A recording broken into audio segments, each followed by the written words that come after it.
Hello, and welcome to the Cognitive Revolution, where we interview visionary researchers, entrepreneurs, and builders working on the frontier of artificial intelligence.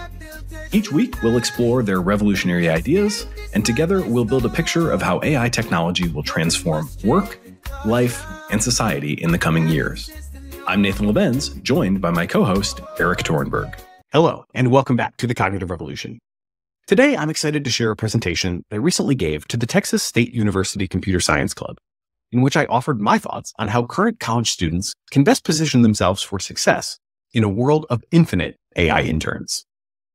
As I've lived and breathed applied AI for the last couple of years, it's become clear to me that most institutions are really struggling to make sense of what's happening with AI, let alone keeping up with all of the latest developments. Many colleges, in particular, are really at risk of failing their students by continuing to focus too heavily on skills that, while in some sense, yes, are still important fundamentals, are increasingly best provided by AI systems. This concern, to be very clear, is not theoretical. I am hearing more and more software companies saying AI tools make them less inclined to hire junior software developers, simply because they believe that AI tools create more leverage for their senior team members and generally promise better ROI. My goal with this lecture was to help bridge that gap, helping students start to grapple with and get ahead of the AI megatrend that will shape their entire careers. From mastering co-pilot mode to learning how to effectively delegate repetitive tasks to AI, to using AI for quality control, a paradigm that I discussed in the context of AI task automation, but which actually fits perfectly well into all sorts of business processes, including human-powered ones. This is my attempt to outline the key skills that early career knowledge workers should be developing now. Before we begin, a couple quick caveats. First, this is all, of course, just my personal outlook based on my experience, and as with any advice, it should never be applied uncritically or as a one-size-fits-all solution. Second, things are changing so fast in AI that I fully expect my recommendations to change before long as well. In just a couple weeks since I gave this talk, we've seen notable advances in areas like transformer working memory, which hint at near-term changes to the tale of the cognitive tape that I present here. I also want to note that while there is a ton of AI snake oil being sold online these days, I do think well-made and continually updated tutorial libraries can provide a lot of value, if only as a sort of shopping guide to the rapidly expanding world of AI tools. For what it's worth, I personally subscribe to the one that NLW is building, bsuper.ai. Overall, my expectation is that AI is going to radically reshape the world of work, and that to compete effectively, early career professionals in particular need to adapt and adopt as fast as possible.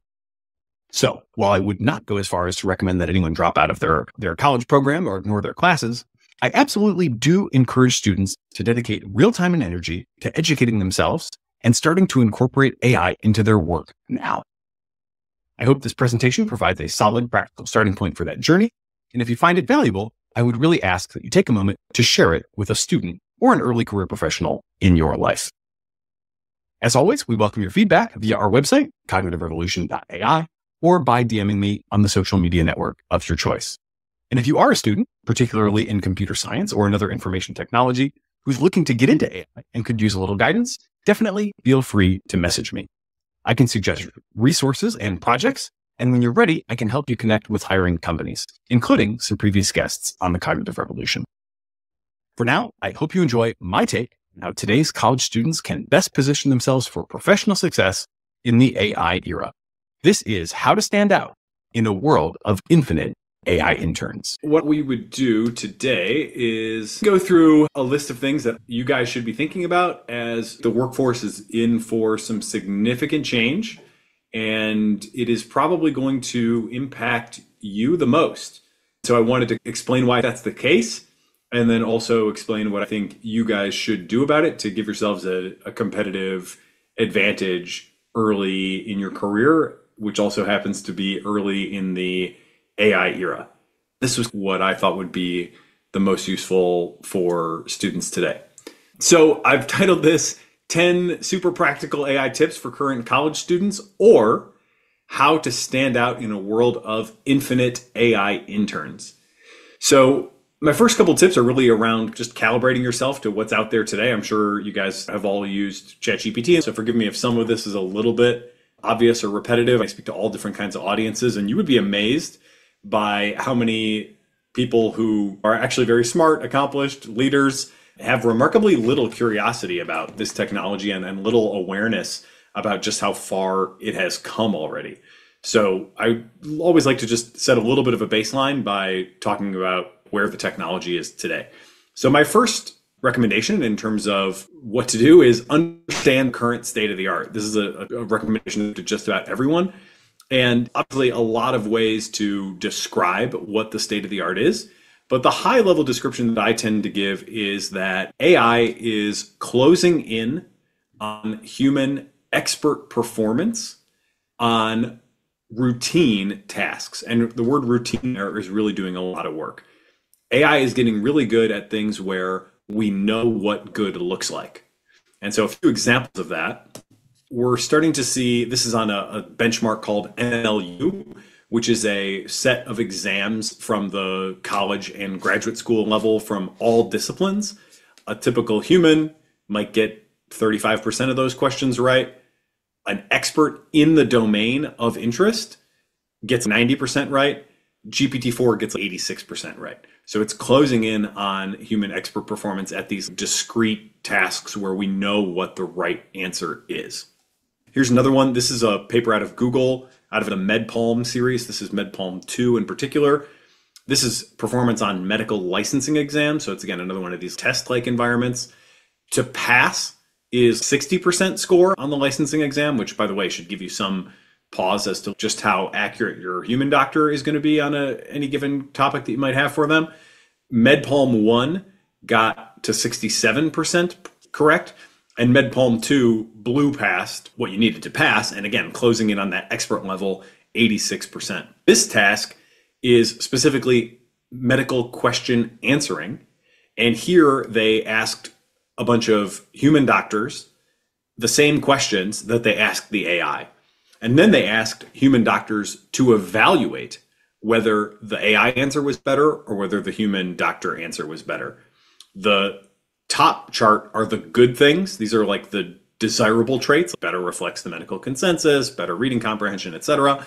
This is how often the AI was judged to have done a better job by human doctors as compared to other human doctors.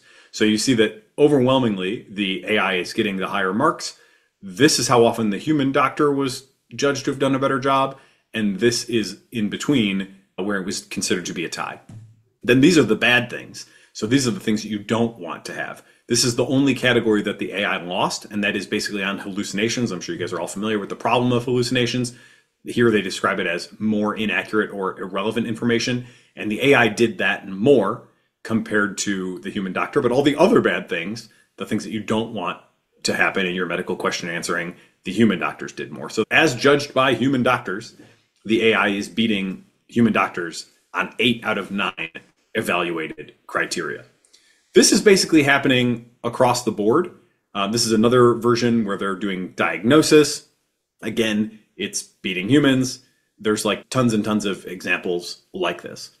I know there's a lot of CS students in the room.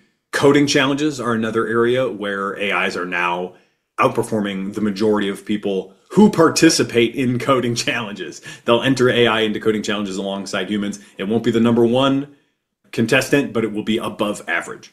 These are pretty striking results. Now, one thing that the AIs are not really able to do yet, or at least very infrequently, is come up with genuinely new, really high quality ideas. I call these eureka moments. I used to say there were no eureka moments coming from AI. Now we've started to see a few of them. So I now say there are precious few eureka moments.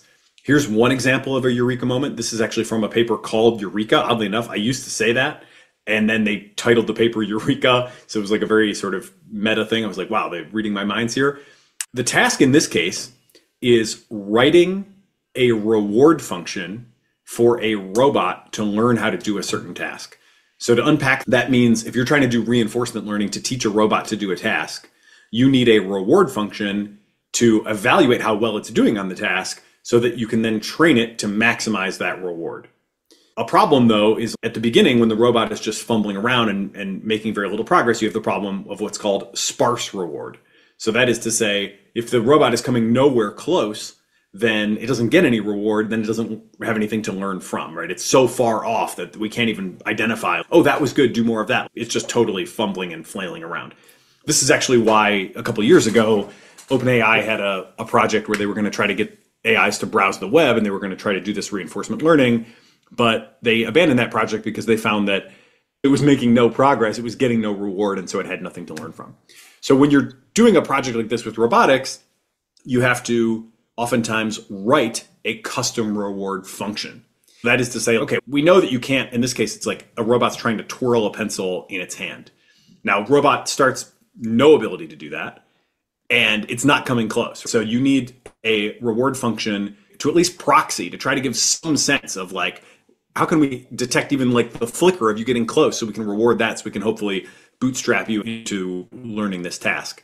If you were to sit down and try to come up with a custom reward function, you might think maybe angular momentum around a certain axis of the pen or whatever could be a leading indicator of possibly this is headed in the right direction.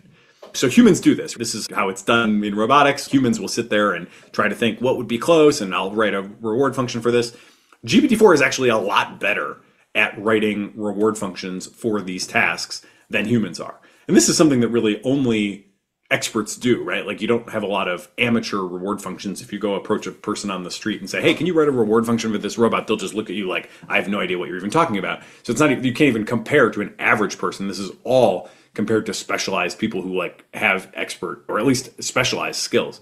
And GPT-4 is beating them and coming up with better reward functions, better able to train the robots. But you still see very few of these things where the robot is outperforming genuinely expert people at new, novel tasks. So that's important just to understand what can AI do today. Again, to summarize, it is closing in on expert performance on routine tasks, but still precious few eureka moments, precious few genuinely new insights coming out of AI systems. When they do happen, they make news because they're still very rare. Okay, next, understand the tail of the cognitive tape. This is why is it happening that way? And there's a lot of dimensions to this. I'll try to go through it quickly. I break down all these different aspects of cognition and then give each a human expert and an AI a score. Again, this is not an average person. This is an expert that I'm evaluating here. So for breadth, obviously AI has a huge advantage over humans. It has read the whole internet, right? It's read all the books. It can score not 86% on some of these exams, but all of the exams across all the subjects. It can speak all the languages, et cetera, et cetera. Humans, in comparison, an individual human is like super narrow. Humanity as a whole is more on the level of the AI, but that's one area in which the AI is like already pretty clearly superhuman. On the other hand, depth is still an advantage for the human experts as opposed to the AIs. They're getting pretty good, but they're definitely not at the level of command of a subject like a human expert has. Breakthrough insight, that's the same thing we just talked about with the eureka moments. That is really humanity's biggest edge right now in comparison to AI systems. So I only give the AI a 1 on that dimension. AI is a lot faster. It can typically generate content faster than we can read it. So that's a pretty notable threshold. We can't even keep up reading what it's able to write. And it's also way less expensive than a human. And you can expect it to be like at least 10 times faster and probably at least 10 times cheaper. It's also super available and parallelizable, meaning it's on 24/7. It can just sit there and do nothing until you come back to it and say, hey, I have another question for you or whatever. And it doesn't cost anything to do that. It only costs something when you're using it. If you want to, you can also spin up 10 or 100 at the same time, which obviously you can't do for humans. So these are probably AI's biggest advantage. Memory is, as much as our memories are definitely very fallible and imperfect, our memories are definitely still way better than AI memories. We have this sort of integrated sense of who we are, what we're doing, what our purpose is, what our long-term goals are, how what we're doing now fits into the big picture. That's all very intuitive for us. The more I study AI systems, the more impressed I am with human memory, because today's batch of AI systems don't have that. They, at best, can like search on the internet and find stuff. Of course, they know a lot internally. They have a good long-term factual memory in some sense.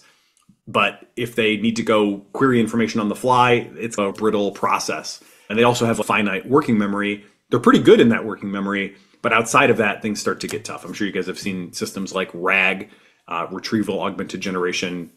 But that's just one of the ways that people are trying to improve AI memory, and it's very much a work in progress right now. Technology diffusion speed. This is going to be a big focus of the talk. Actually, it's a big part of what you guys should be thinking about, because humans are not great at learning new technologies, especially people who are mid and late career. They are going to be pretty reluctant in a lot of cases to embrace a new way of working. Of course, everybody's heard the saying, you can't teach an old dog new tricks. That is actually key to a lot of the opportunity that I see for young people entering the workforce to take advantage of AI in a way that their more senior coworkers may be, for whatever reason, not inclined or not able to do. AI, on the other hand, though, does take advantage of this stuff really quickly. When somebody figures out a new way to do whatever, whether that's a new memory technique or a new optimization, something that makes it faster, something that makes training more efficient, whatever, these things spread super quickly, because a lot of times it's like, oh, okay, cool. You found a way to optimize the learning process so it works 40% faster. I'll plug that into my system. Boom. Now everybody can take advantage of that. Broadly speaking, most of the research has been published. These days we are in a period of closing. So due to the fact that the human researchers are actually now sharing fewer of their breakthroughs, especially out of the top labs like your OpenAIs, your Anthropics, and DeepMinds, the pace of diffusion in AI might be actually slowing a little bit, but it's still pretty fast. And here's one paper, if you want a sobering read, you might consider Natural Selection Favors AIs over Humans. That's like an academic paper. Okay, bedside manner is another one. People often think you could never have an AI that could match the warmth or the empathy of a human. On the contrary, that's not really the case. The AIs are extremely patient. You can get them to behave weirdly, but by default, they're actually quite nice, quite patient, quite understanding, very willing to explain things to you. And indeed, like we see this in the medical system. Doctors are overworked, they're stressed out, they don't have time, but the chatbots, they'll explain things to you 10 times and they'll be polite every single time. So it's maybe a little bit of a radical position for me to give the AI a higher mark on bedside manner than humans, but certainly at least in some ways it is true. And then this final one, maybe alongside breakthrough insight, is probably the biggest weakness of AI relative to humans. We are broadly pretty robust to crazy stuff. If a crazy person comes up to you on the street, you get this quick sense, wait a second, I think I'm dealing with a crazy person here. If somebody's trying to scam you, the alarm bells go off pretty quick. Something about this doesn't seem quite right. Your guard goes up and you're scrutinizing these inputs at a different level. AI systems don't really do that very well. So they're much easier to trick. We see all these jailbreaks. We see them divulging information they're not supposed to divulge. We see chatbots on car dealer websites agreeing to $1 car sales. All these things are because AIs are not very adversarially robust. This is not just a chatbot phenomenon.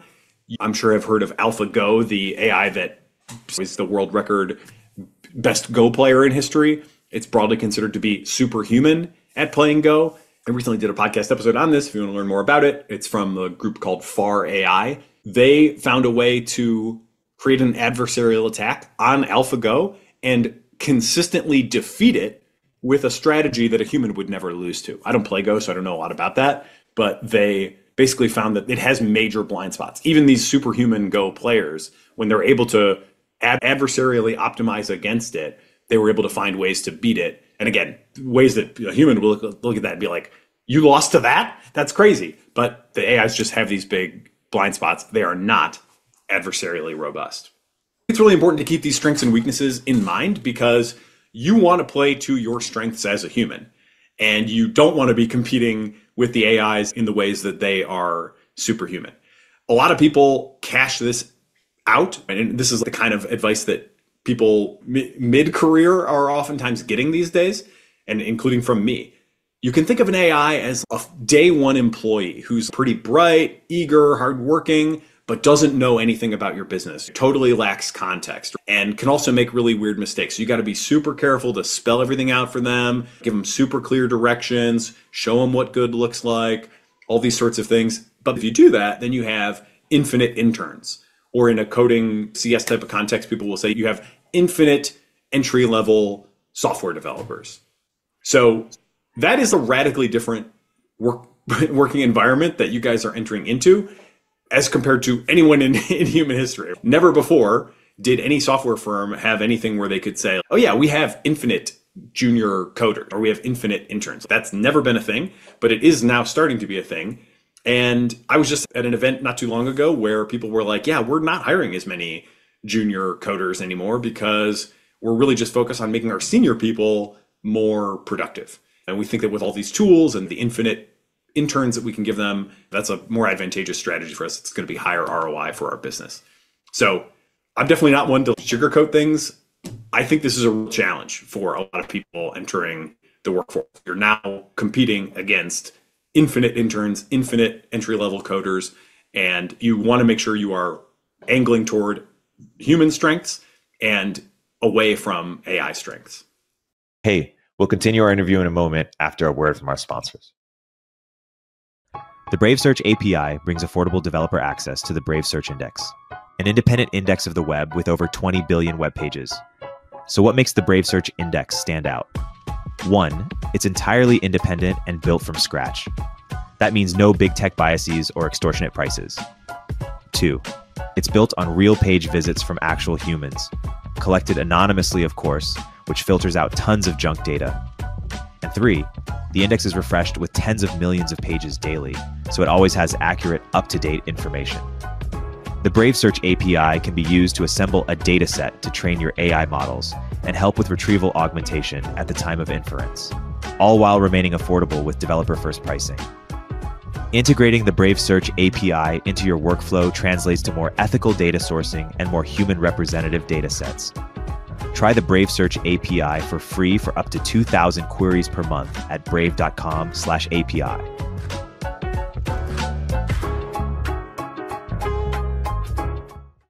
Omneky uses generative AI to enable you to launch hundreds of thousands of ad iterations that actually work, customized across all platforms with a click of a button.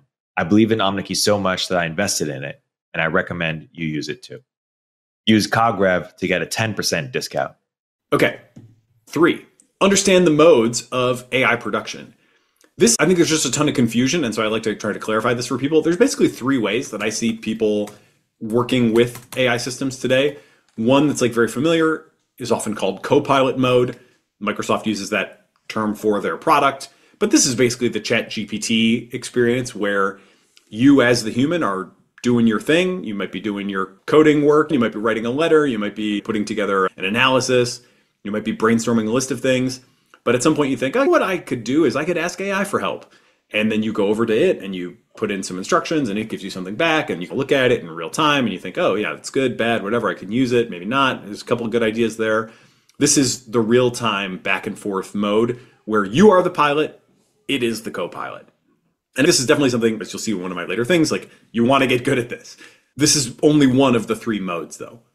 The other mode, which I think is actually going to be even more important in some ways in business contexts, especially big business contexts, is what I call delegation mode. You could also call it task automation mode. And it is the idea where you're not just interacting real time, ad hoc, haphazard. Instead, you're saying, let's find some bottlenecks in our business. Let's find some things that right now we have to put a lot of time and energy into. And maybe we really have to manage people very carefully to get the quality and consistency where we want it to be.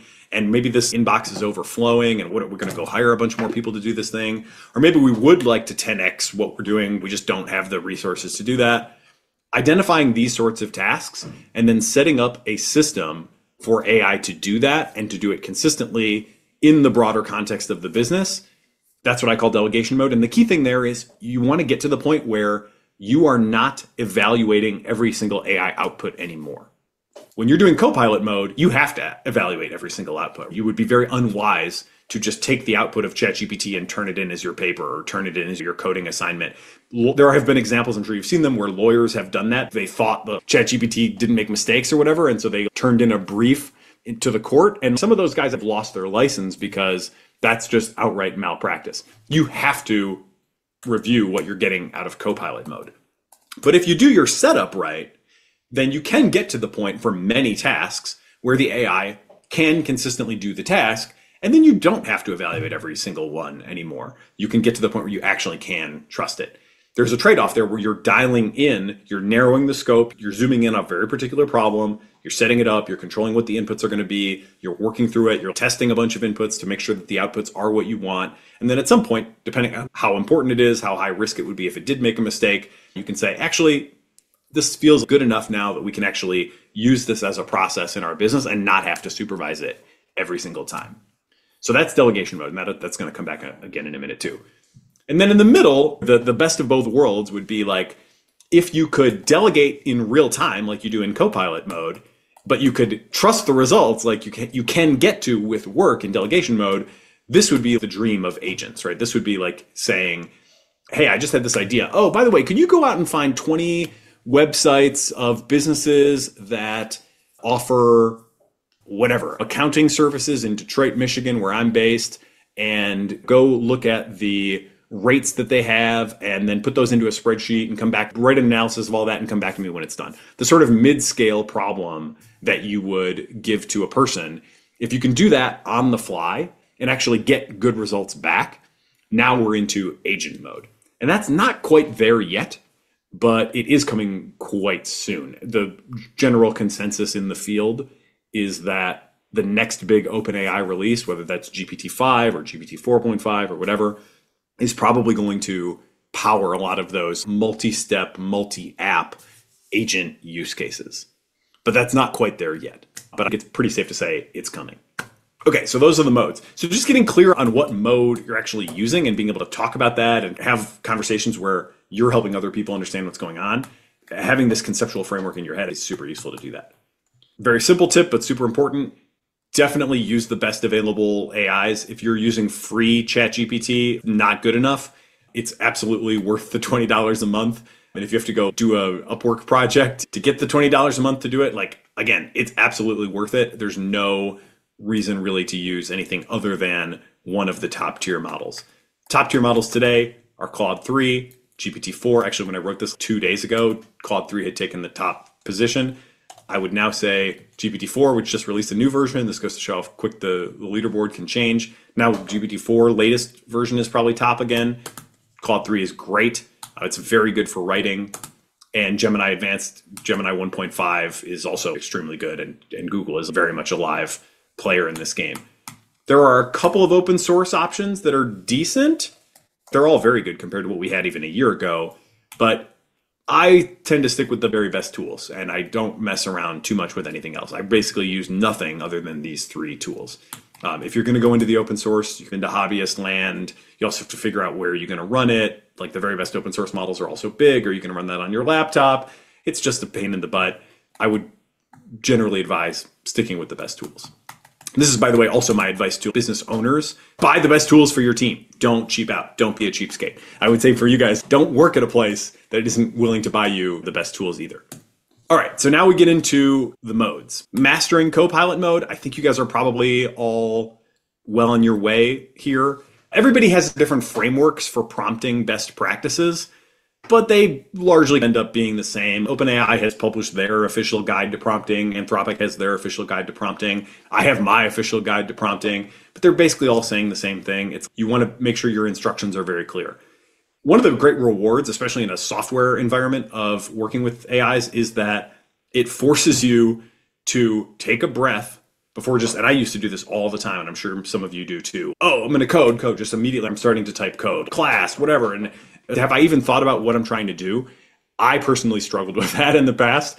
Working with AIs helps me there because I can't expect the AI to do anything for me until I've articulated what I want. And I have to do that pretty clearly, or I'm going to get something in the general direction of what I want, but not really what I want. So everybody always is going to say you're going to need clear, accurate, unambiguous instructions. That's an art in and of itself, definitely something worth practicing, probably pretty clear to you guys already. The next big thing that is super important or super useful is, especially if you have examples, some things are easier shown than told. So give examples of what good looks like. In some ways, this is like the thing that has unlocked the current AI era. The GPT-3 paper title was Large Language Models Are Few-Shot Learners. Few-shot learners means that if you give it a couple of examples, it can pick up on the task and it can begin to do the task, even if you didn't describe the task, just based on the examples that it sees. That's a pretty profound thing. Like no AI system before GPT-3 could ever do that. Certainly not in a general purpose way. So we're only 2 years into the few shot learning era, and it's a huge advantage for many tasks. Instead of to trying to tell it exactly what to do, if this, then that, do this, then that. So often you can just be like, here's the sample input, here's what a good output looks like. Give it a few of those and you'll get much better results. Again, I think this is probably fairly obvious, so I don't want to waste too much time on prompting. You can also get good results by telling it what role you want it to play. That can be like a professional role. You're the senior software engineer supervising my work. Give me feedback on it. That your job is to do a code review of my work, that kind of thing. You can also do specific names. Sometimes when the AIs write in a very verbose, kind of flowery, wordy way, I'll tell it, I want you to think Einstein Hemingway. That's my phrase. And then sometimes I'll also, so Einstein Hemingway, that's your role. It's this mashup. I want super smart, but I also want terse, crisp, clear, simplest possible language. Sometimes I also say, we want to demonstrate our intelligence in part via economy of words. You'll get a very different style of writing out if you say you want Einstein Hemingway versus just letting it write in its normal default way. And I personally strongly prefer the Einstein Hemingway.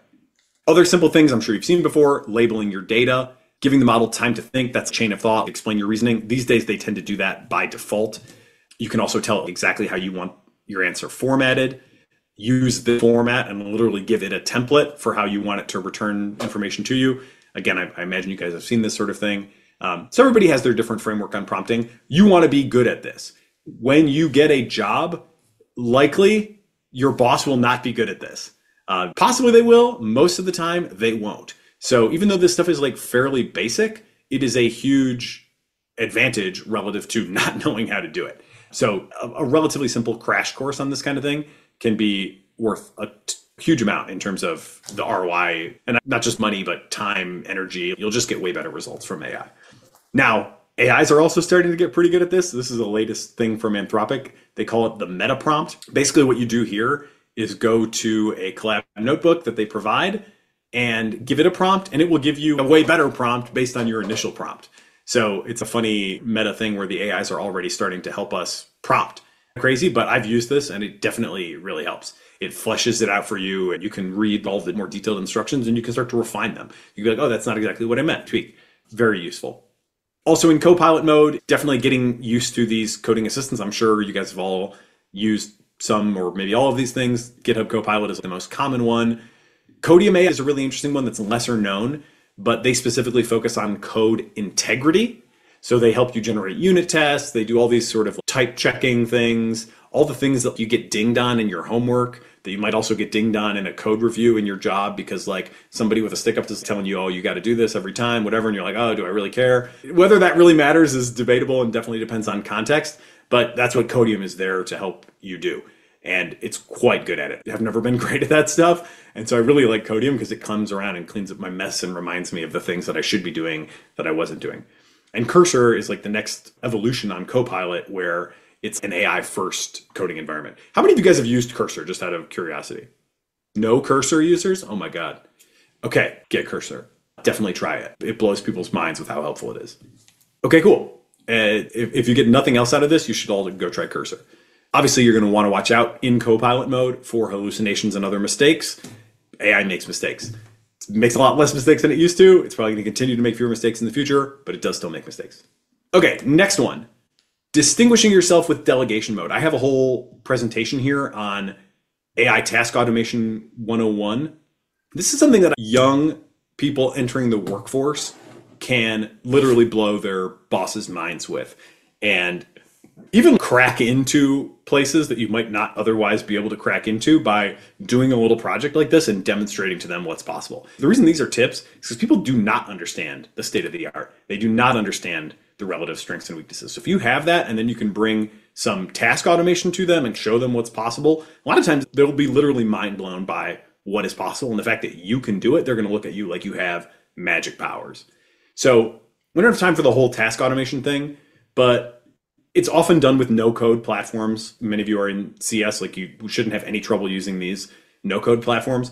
But one thing to really understand about organizations, like how businesses really work, is that a lot of times their processes are not documented and not really formal at all. there is a way that work gets done, but nobody actually sat down and designed that with a flow chart. So this is why I say in this presentation, these process diagrams do not exist. You guys may remember this person does not exist. There was like a classic, one of the early AI things. You can go to thispersondoesnotexist.com and it just makes a new person for you on every page load. This is from a GAN, a generative adversarial network that just makes headshots.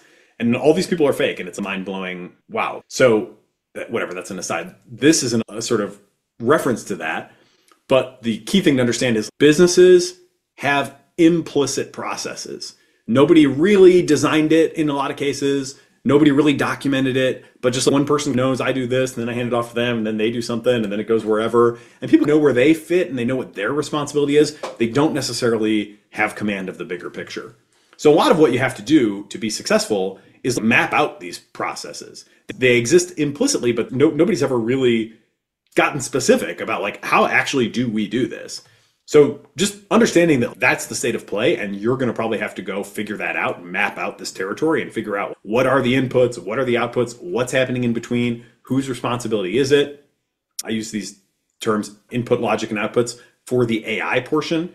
But then there's also, when does it happen? What causes the process to start? What happens at the end of the process? You have to answer these questions. If you do that, and then you find one of my other little best practices is prompt before app. What I mean by that is the first thing you want to do is understand what this core task is and demonstrate that the AI can do it. Work on the prompt, make sure the inputs and outputs are working. Work with whoever kind of owns the process to say, give me 10 inputs and 10 examples of what good looks like, and let me see if I can match that with the AI. And if I can do that, and possibly, by the way, you might just take their 10 examples and use them as few shot examples and just say, hey, AI, here's 9. Can you do the 10th? And just see, maybe that's enough. It can often be quite simple. Sometimes it takes more work. Each case is different. But if you can get that working, then you can do all this other stuff with the no-code platforms and the triggers and the automations and Zapier. And maybe you have to write a little custom code at some point in the Zapier Zap to get it to work. But if you can get that core thing to work, then you can build the process around it. You can pipe it into where it needs to go.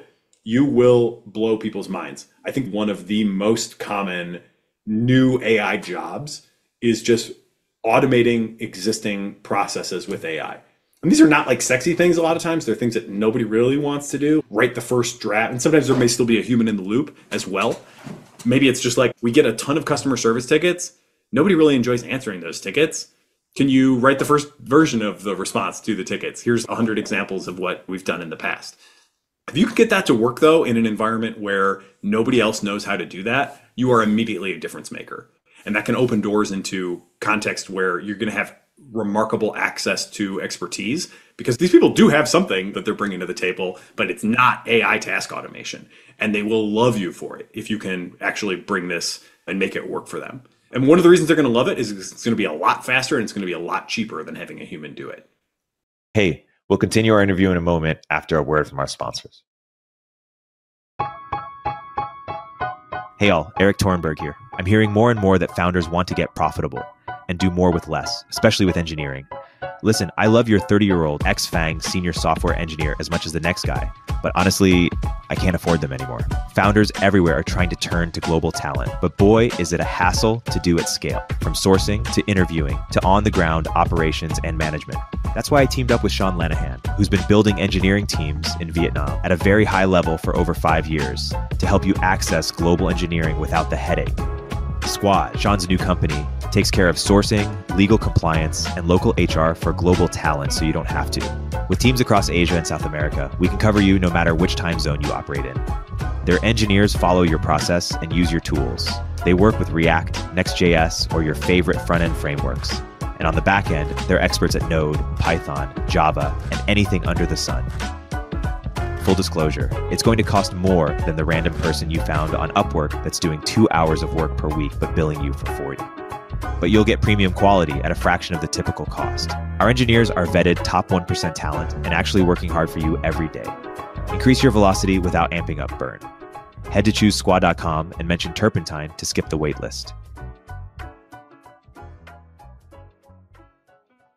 So there's more question, please. I have one question. A lot of the time, people in their degree in CS right now, they're doing a bunch of data structures type stuff, and it's, oh, what is a stock? What is a queue? Like, all that sort of thing. And ChatGPT and AI tools are really good. They understand a lot of that already. And I feel like there's this gap between what most students are spending a lot of their time on in classes and all the stuff that you're talking about is all new. But none of this is in university. My question to you is, given the fact that you've spoken with people in industry, what do you think the right balance is? Is it like just stop, just do the bare minimum for school, or is it like 50-50? What? Yeah, it's a good question. School's a little fucked up, to be honest, in a lot of cases. Simultaneously, I'm a believer that there's no world more real than the one you're living in right now. It's not there's some like mythical real world out there that's totally different. But in the work for pay world, which is definitely different from school, nobody cares about using ChatGPT. There are maybe a few idiosyncratic people out there who are purists or who have extreme data security issues. There are a few legitimate reasons to think that you should never use a certain tool like this. Even then, I would say data concerns are fairly overblown, and there are ways to use these tools that protect your data privacy. But by and large, people just want the job done. They want it done well. They want it done fast. And if you can deliver that and AI is part of that recipe, then that's a win. So I don't really know what that means for school. It's hard to give advice because like you need to pass your classes. Actually, you could drop out, and if you're sweet at AI, there's infinite opportunity. Like the AI world does not care if you have a degree, if you can automate tasks effectively. I do believe that there is a lot of opportunity that is increasingly independent of a degree. But I'm not telling you to drop out. And if you're not going to drop out, you should pass your classes. And if your classes have like final exams that involve do this programming task and you're not allowed to use AI, that's a little retro, but it is the reality. And so you got to do it. But Yeah, no. I don't code by hand really anymore at all. I pretty much only go to an AI, describe what I want.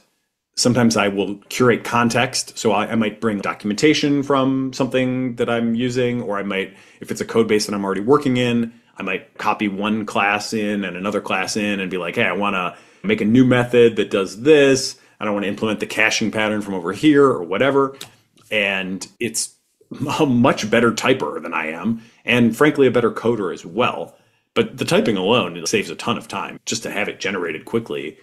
So yeah, not knowing enough about the specifics of the context of the classes and the requirements, I can't say with confidence, like, ignore this or don't do that. But I will say, generally speaking, people don't care if you're using AI. They want the classic thing is like good, fast, and cheap. You can only pick two. And AI is starting to break that paradigm. Or another way to say that is good, fast, and cheap will be redefined. So you can still only pick two. But relative to traditional good, fast, and cheap, you can only pick two. With AI, I feel like I routinely deliver good, fast, and cheap, and people don't have to pick. And if you can deliver that, people will love you for it. And nobody's really like, oh, it's cheating to use ChatGPT. Very few have that attitude. And I probably wouldn't work at that sort of place because unless there's a really good reason, like we're a military contractor or whatever, you can come up with reasons. But unless there's a really good reason, if it's just like the boss doesn't like it or something, then I would be like, this is... Yeah, that's great. Thank you. You bet. Another thing, by the way, this is like the easiest thing in the world, but in so many organizations right now would radically change how they do things. Claude for Sheets. It's just a integrated API call that they've wrapped up into a typical spreadsheet function. And it's amazing. It can structure data for you. It can answer questions for you. It can fill in gaps in data. It can do all sorts of things that you might want to do. And it takes 2 seconds to install. And especially with their cheap version, it's like insanely cheap too. They even have a caching layer in there. It's an extremely useful tool. And this is like 0.1% of businesses have probably installed Claude for Sheets right now. If you literally just went in and were like, hey, if we thought about using Claude for Sheets, yeah, what's that? Nobody will know. And it's immediate alpha. Okay, mindful of time. Scout all applications. I describe myself as an AI scout. I literally spend all my time trying new stuff, reading research, trying to understand what's going on from all angles. Definitely find it remarkable how often people just can't be bothered to try a new thing. The fact that all of you, that nobody raised their hand for Cursor is a little bit of a warning sign for that. Go try some of these new things. There's an AI app for everything these days, and anytime I have an unfamiliar task that I haven't really done in a while, whether it's like making slides, for example. I mean, these slides actually predate Gamma getting quite good, but Gamma.app is a really good little slide maker now. If I'm editing video, Descript has all sorts of cool AI tools for helping to edit video. Suno and this other one, Udio, make unbelievably sick music. Listen to this. This is AI. Turn the data true to life. AI. Cut the code just like a knife. So fly. Baby, this bot's got that blaze. It's got teaching machines the human ways. AI. Learning deeper than the sea. No lie. Giving robots that French dot. They spot. I don't know about you, but like it's getting good enough that I actually would listen to it for just enjoyment of music. Like it's not even just a novelty anymore. The lyrics are honestly pretty good too. My favorite part is when it goes to deep minds. And this was made by a friend of mine, but I asked him, did you ask for that? And he said, no, I basically just did nothing. I just gave it a quick prompt. It took no effort. So it's definitely worth going out and trying a lot of these new products. There's a million of them popping up all the time. Again, it's something that other people won't do. And it's certainly something that mid and late career people won't do. So it's something that you, with your youthful energy, can go out and do. Other people will find remarkable that you do that. So it's an extremely easy way to get an edge. And you can just, again, routinely blow people's minds. I'm sure you guys are familiar with Replit at least somewhat. Their Ghostwriter product is pretty cool. Watch that space because they're going to have a lot more stuff coming soon. I've been trying Julius recently. It's another kind of real-time coding thing. I gave it a prompt earlier today. Maybe I could just show this how easy this was. I just went to it and said, I wanted to get audio off a video. Simple as that. But all I had was the YouTube URL. So I said, can you fetch the audio from a YouTube video and give me an MP3? It wrote the code, executed the code, gave me a download link, worked flawlessly, first time, no problem. Amazing. Now, why would I do this instead of ChatGPT? First of all, I'm not sure if ChatGPT would do it. It may or may not refuse me. So that's one issue. Second, ChatGPT can execute code, but this is like even more robust code execution as part of the process. If you went to Claude, it might write you this code, but then you'd still have the question of like, where am I going to execute this code? And maybe that's no problem for you because you've got like development environments all over the place, whatever. Other people don't. The ability to just go do this in a browser and get this done in 15 seconds. How much of a pain would this be? I'm sure you've seen Devon as well. Who's seen Devon? Couple hands? Okay, cool. Yeah, Devon is a coding agent. Actually, this is the beginning of the agent moment. I haven't used it yet because it's like still waitlisted. But from what I've heard, it's like getting good, but not quite good yet. But you can start to see how it's happening. It will actually hit a bug, not know what to do, go to the documentation online, read the documentation, come back and try to fix the bug based on reading the documentation. It's starting to run this actual loop process of just keep going. Just because I failed doesn't mean I'm done. Just like a person, I'm not going to just give up because I hit a first bug. Like, I got to keep going. I got to try something else. I got to go find some new information. I got to find another approach. Maybe I got to change my plan. That's what Devon, and there's also an open Devon, which you can go download and run on your own environment. Another one coming soon will be magic.dev. Brush past that for now because nobody really knows what it is other than that it's allegedly a huge deal. Okay, almost there, and then I can do a couple questions. I've covered most of it. This evals expert concept is pretty similar to, or it's at least intimately related to delegation mode, but it can apply in a lot of contexts. But basically, is this AI thing working? How would we know if it's not working or if something changes and it's not working as well as it used to be? What are the things that we want it to always do? What are the things that we want it to never do? And how are we sure that it's always and never doing that? It becomes quite challenging. So setting up, this is basically like a unit testing type of thing, except you're doing it potentially on an ongoing basis for all the inputs and outputs of these systems. And this can really help you assure yourselves and assure the company that you're working with that this is actually working and we have visibility into what's happening and we can quantify. We said we never want it to do X. As of right now, we're seeing that it is doing X 3% of the time. Is that tolerable? Is that intolerable? That obviously it depends on context. There's going to be judgment calls to be made, but you need to have those ability to describe what is actually happening in order to have an informed discussion.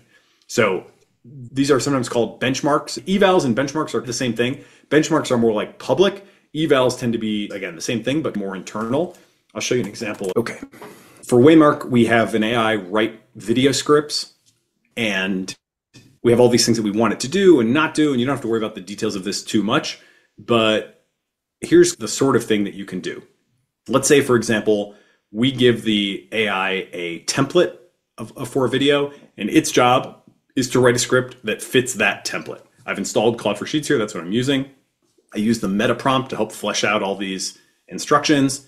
And now I'm going to give it a script structure that was the input to the AI and then the output. And what I want to check in this particular eval is, are you using, and we serve small businesses, so these are all like local restaurants and law firms and whatever that are making these videos. So we want to confirm that the AI is using the business contact information in the same way that it's being used in the original script. Because if they put it in the wrong place, the videos end up looking weird and whatever. So this is a highly idiosyncratic problem. A lot of this stuff is going to be idiosyncratic. The businesses you guys are going to work at are all going to be very idiosyncratic. Everybody has their own weird shit.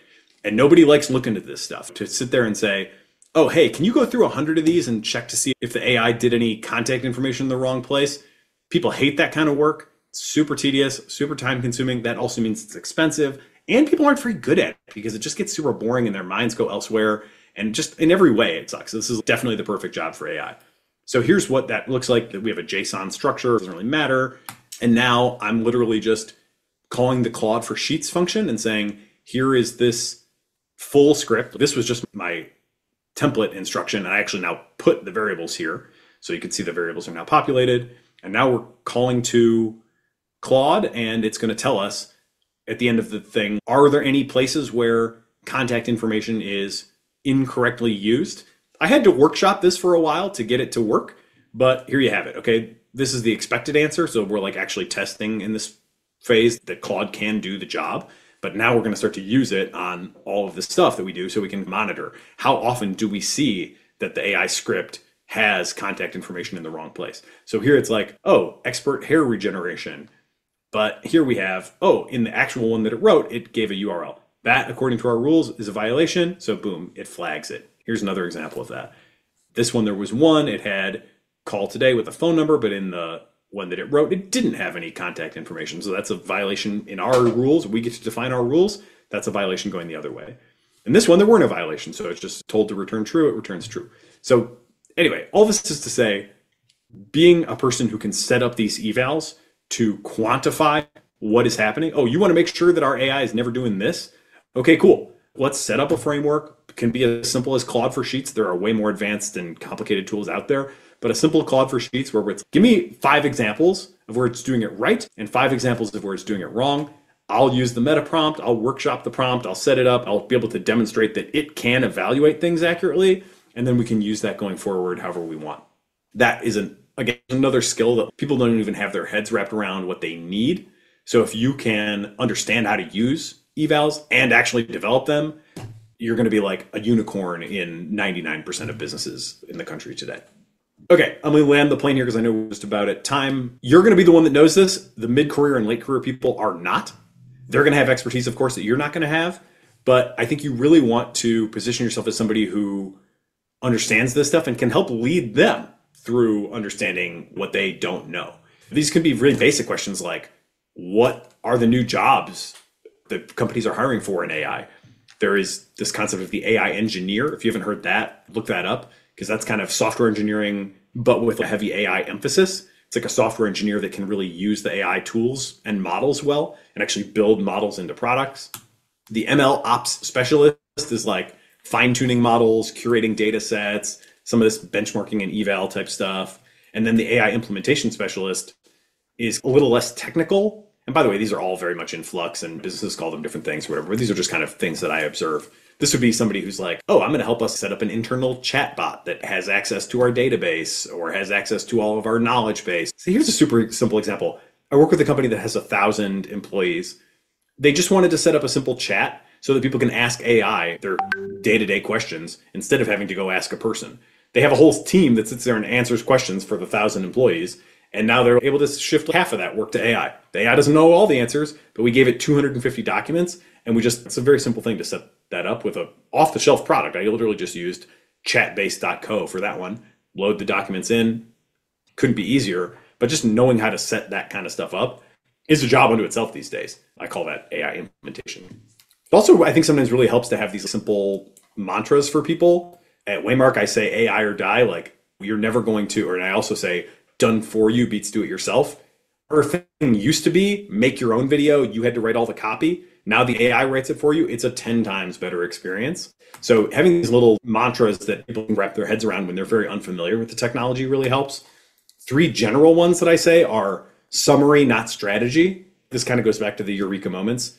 A lot of times business leaders will be like, can I have this thing help me with business strategy? And I always tell them, no, unfortunately, that's still on you. You can have it do a lot of routine stuff, repetitive stuff, the work that nobody wants to do, or the work that you'd like to scale. That stuff it can do, but it can't do your business strategy.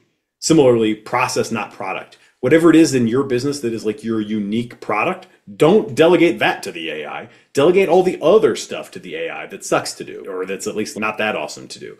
But whatever makes you super special, hold on to that. Double down on that as humans and use AI in all the other places.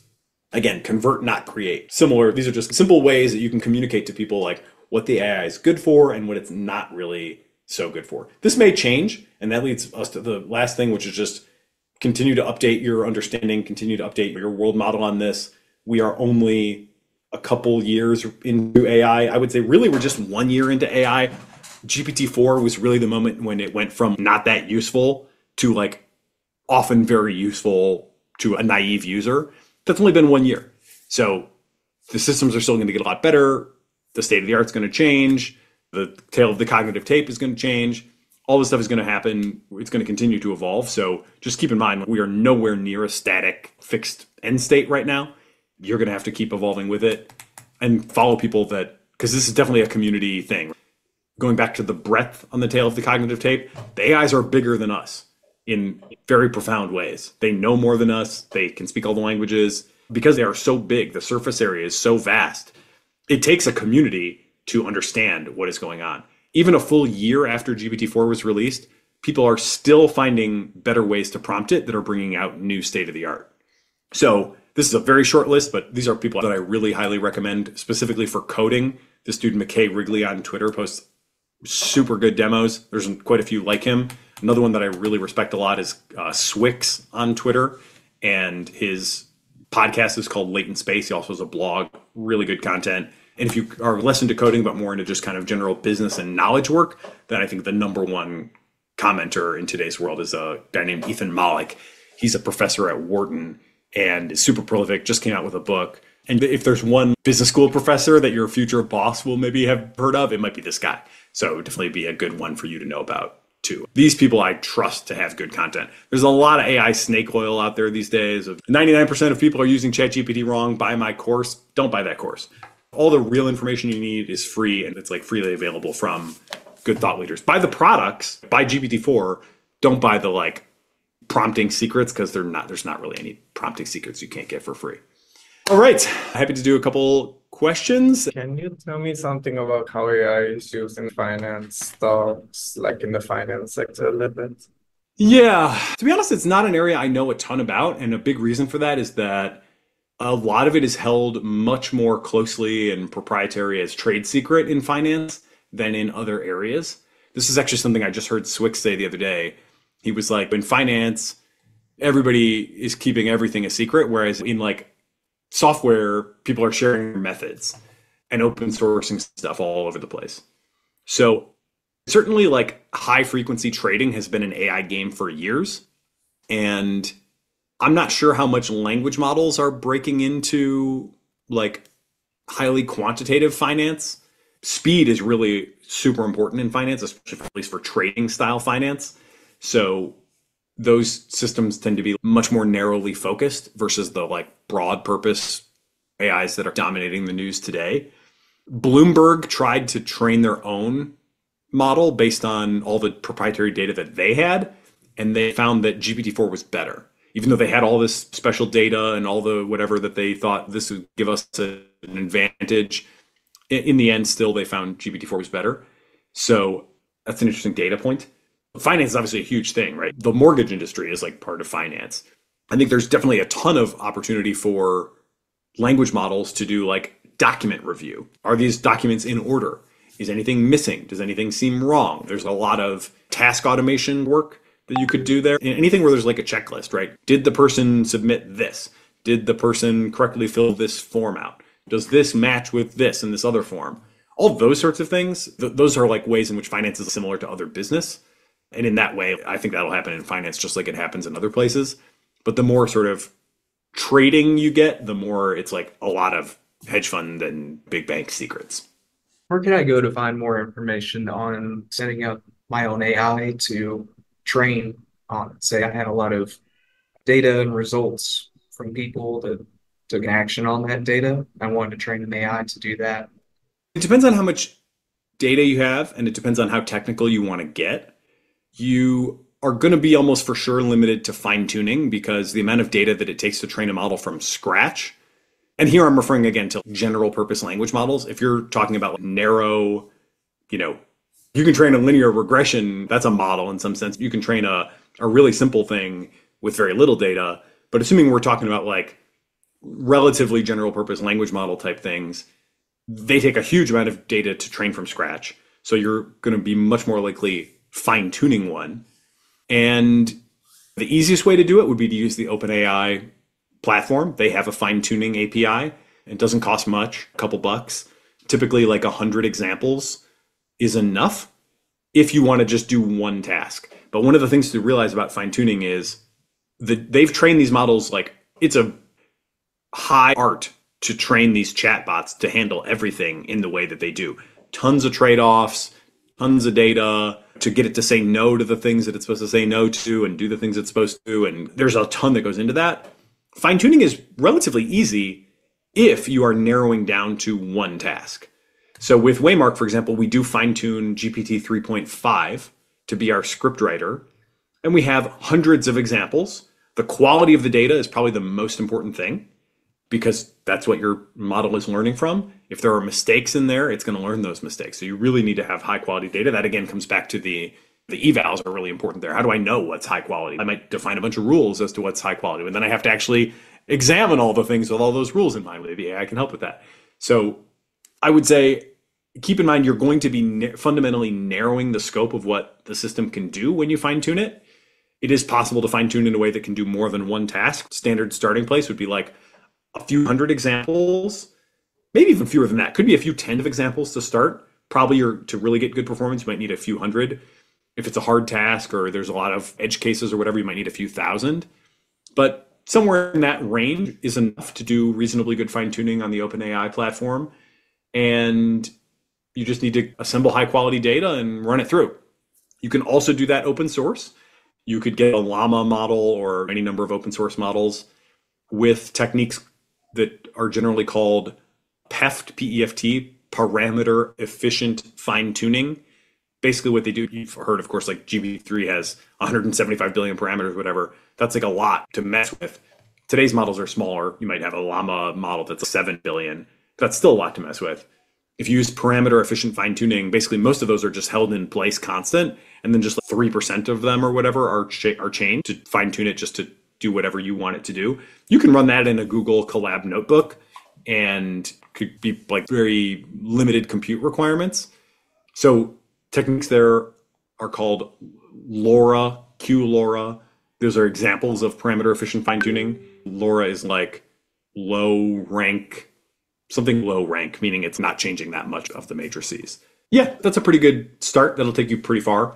Just know that when you do it, you're going to be narrowing what it can do. If you bring it 100 examples of writing a script and then you come ask it to write you a recipe for a birthday cake or whatever, it literally can't do it. It's lost that ability entirely. Now, like our Waymark scriptwriter can only write scripts. It can do nothing else.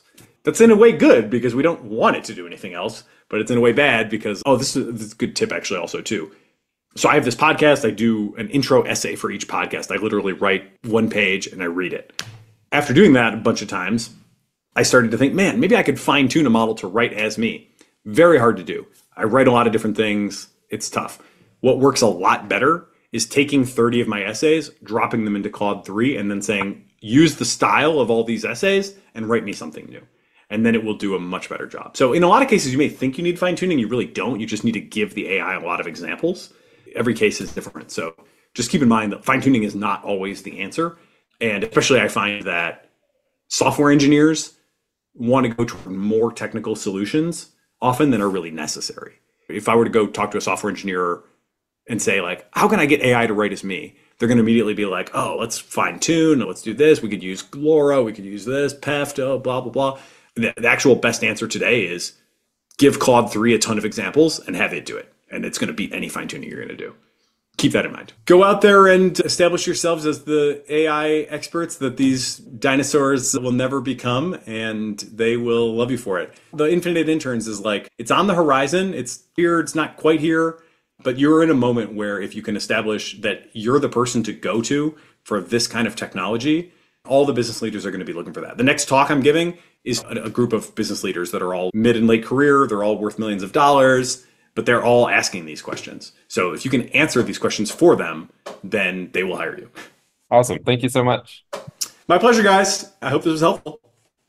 It is both energizing and enlightening to hear why people listen and learn what they value about the show. So please don't hesitate to reach out via email at tcr@turpentine.co, or you can DM me on the social media platform of your choice.